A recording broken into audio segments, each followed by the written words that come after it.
Good afternoon.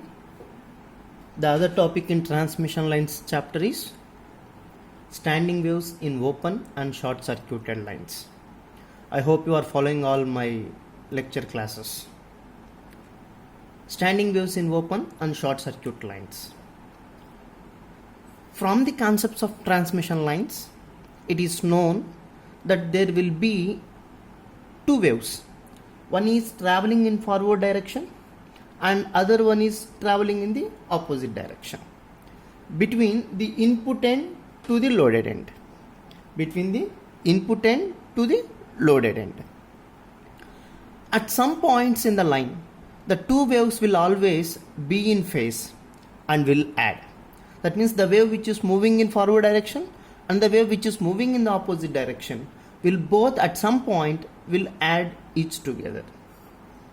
While at other points, the two waves will always be in out of phase and will cancel each other. The places where the two waves add will be points of maximum voltage and is termed as antinodes. So the point where these two waves will add together, at that point is called antinode point. In contrast, where the points will cancel each other and will give you minimum voltage, that is termed as nodes. In case of a open circuit and short circuit line, since a complete reflection takes place, the cancellation is complete and voltage minimum is 0. So minimum voltage is obtained and that is absolutely equal to 0. Since the position of maxima and minima are antinodes and nodes, voltage remains motionless, and so a standing wave is said to be existed. So now standing waves are supposed to be existed. This is the conclusion by the end. Now let us see how these standing waves will function in an open circuited line and in a short circuited line. A voltage difference can be exist between two wires, but no current can flow in open circuit. Obviously, if two lines are open, potential is there, but no current will flow through. Thus, at the open end termination of the line, there exists maximum voltage and minimum current, up nearly 0. Therefore, impedance at the open end will be infinite. Infinite impedance can be seen at the open end. A quarter wavelength from the open end, at a quarter wavelength from the open end, the incident wave will be 90 degrees earlier and the reflected wave is 90 degrees later than they are at the ends. And thus there will be a total of 180 degrees out of phase can be seen between these two waves. At this point, the voltage will be 0. That means from the quarter wavelength distance from the open end, the voltage appears to be 0. Similar reasoning shows that standing wave pattern is repeated for every half wave wavelength. Since standing waves are produced for every half wavelength, definitely the same point will be repeated. That is, maxima are spaced half wavelength apart, and similarly the minima are also spaced half wavelength apart. That means at a half wavelength distance we can see maxima separated, similarly minima separated. So the distance between the maxima and the minima is a quarter wavelength. The current maxima occurs at a point of voltage minima and vice versa. The current and voltage distribution along the open circuited line is shown in the following figure. So let us see, this is for a lossless line and this is for a lossy line.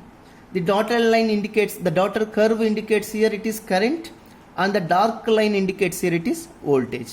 For every lambda, 3 lambda by 4 and lambda by 2 lambda by 4 towards load. Similarly for a lost line. So from this what we noticed is, in a high frequency lossless line, the value of different maximum are equal as shown in the figure. The value of different maximas are equal. However, in a lossy line, these go on decreasing due to attenuation of the line. See, these keep going on decreasing in a lossy line, but whereas in lossless line all happens to be same. Now let us start the discussion on short circuited line. Across a short circuited end between the two transmission lines, there can be no voltage difference because it is short circuited, but there will be maximum current flow. Therefore, at the short circuited terminal, the current is maximum, voltage is 0, and impedance will be 0. Impedance is 0. The standing wave thus has a node or minimum at short circuited end and at every half wavelength from the end.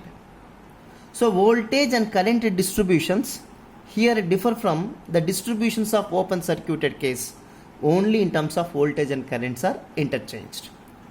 Just the voltages and currents, what are they in the open circuit case is now opposite in the short circuited case. That is, short circuited load, the voltage on the line goes through the minima at a distance.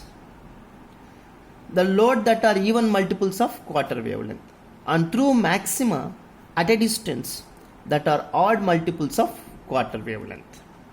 The voltage and the current distributions along short circuited line is shown in the following figure. See, now in this case, the dark line is voltage, whereas in the previous case, what we stated, this is the previous case.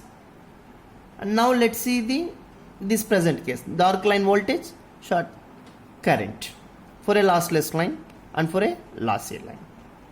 In a lossy line, the voltage and current gets attenuated as they travel towards load.